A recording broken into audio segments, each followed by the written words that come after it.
one would think that the CPC might get overwhelmed. I mean, there are a lot of complaints coming.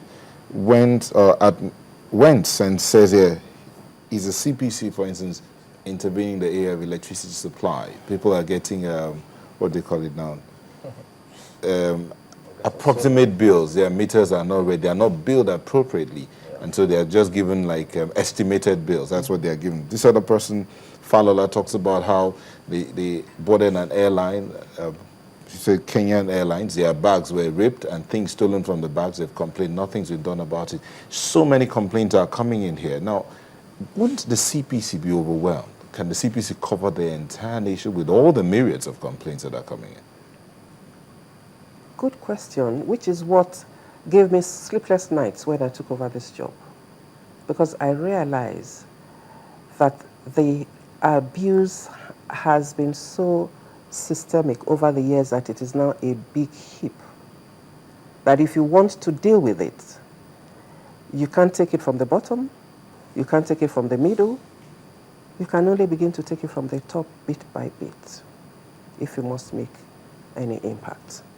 And that was why I had to do a strategic plan to say, how do I address this? I don't just want to come and begin to take individual individual complaints. It will overwhelm the staff. And so I sat down with experts and we look at it. What is the best way to deal very quickly too? Because Nigerians are impatient. They're already tired. And they've slipped into such great laxity that they don't even care anymore. And I don't like that apathy. But so, you know, it can change if we have an effective council like the CPC. And because if I know that A, B, and C had their issues redressed, resolved, then the others will follow suit. It's because over time, nothing has happened. In a case where people complain, we've had this, someone has been complaining about Dana Air. I'm trying to get that particular tweet here saying that, well, he has not been compensated. Whether he has brought that before your council is another thing. He's asking for a refund. But he's been asking for a refund, and over time he kept on sending that message until now you're here. He's still sending the message that he needs a refund. I'm not blaming consumers about the apathy that they are in. I'm just saying that for me, that's a challenge. And I say to you here, I can only do whatever needs to be done within the last 9 months that I came in here. And within the 9 months, I know if the truth must be said, I've tried to raise the visibility of the council in terms of the various interventions that we are making. And that very shortly too, if they give a little bit of time, they would begin to gain confidence in the CPC to be able to send complaints, because we are putting in place. And like I said, I'm doing sectoral reforms so that at the end of those reforms, the complaints coming out will be minimized. Because if the aviation takes the cue and for all the rights that you're entitled to and ensure that the flights are not delayed, and if they are delayed, you get your compensation, the complaints will be minimal. So that's why I'm taking the sectoral approach of trying to redress some of these complaints. About telecoms now, because part of what I was trying to do ask at the initial stage was that all of these agencies, just as you described, it's huge. Challenge is huge. So you will get people, including agencies, that will try to frustrate this. So that was what I was alluding to initially. But back to this telecoms matter now. Are you going to further invite the CEOs to another meeting? I will. I will, and Nigerians should be watching. Because I think that Nigerians have powers as consumers. And if they dare use their powers as consumers, most of these businesses will be out of business. You think they are untouchables? I don't know. I don't think they are untouchables before the law. I don't know if they say they are, but I don't know. But we'll get to the root of it, because like you asked me, I intend, like I said, to have a second meeting. First one, I excuse them. I don't know, for whatever reason, as a first offender, like we say, let's go. But you must come back. We must discuss. We must agree that consumers must get value for money. Because this telecoms issue from top to bottom is affected. You've seen a lot of people complain about the kind of shoddy service they get. And when they complain, even lawyers like yourself, they complain. And you look, if this learned mind seem helpless, then who am I? And now you bring this before the fore. That is why people are quite interested in this. And this is the theme the world over for this year's Consumer Protection Day. How I'm still interested in how we can take this further away from the meeting they haven't actually come to. How can we start compiling some of these breaches by these people? We still haven't talked about that. Perhaps that is when you can also bring in the phone line that people can actually reach your counsel on. We receive complaints anyway on this sector, as with all sectors. If for further complaints, fine, but we already have enough complaints in the system. But that is not to preclude complaints coming in, because that will further, even when these meetings are held and there is an agreement as to way forward, we still need the complaints to show whether our agreements are working or not. So the complaints can be sent to our website.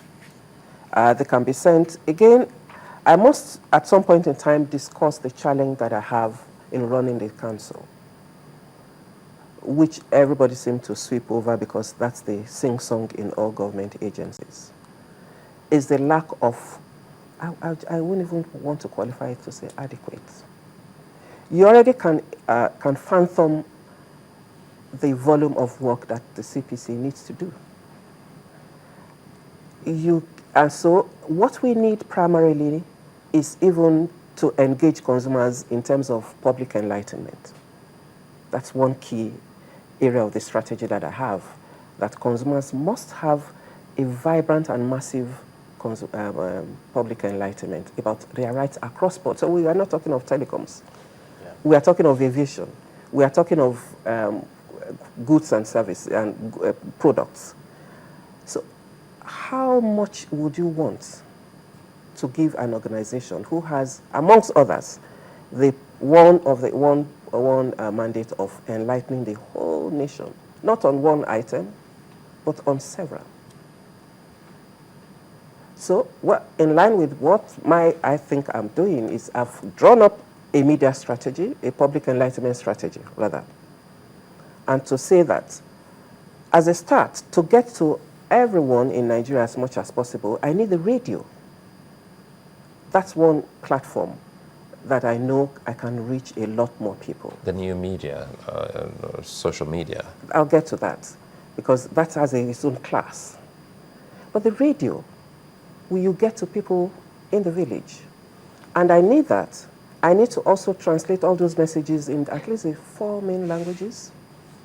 And I need to at least have one radio station that is popular in one state.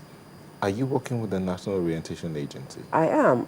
But they also have their challenge. Whatever I want to do, they want us to pay for it. They want us to, there has some financial implication as well. They are not just going to carry our news for us free.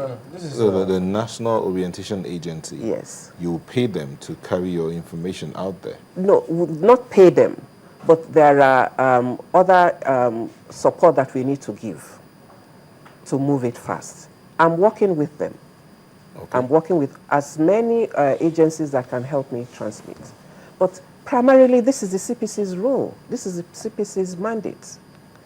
And so if I'm going with the radio, like I said, you can just do a quick calculation.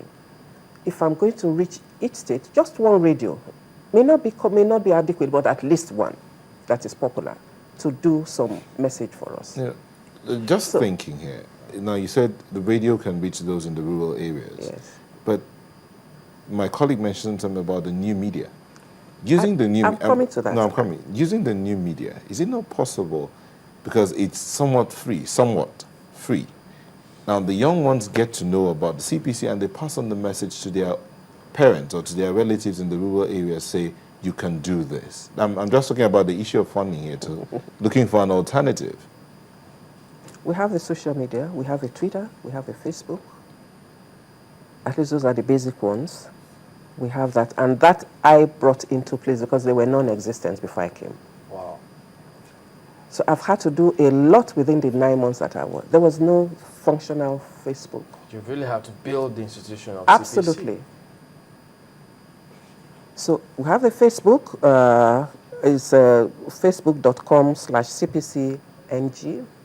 And then the Twitter is at CPCNIG.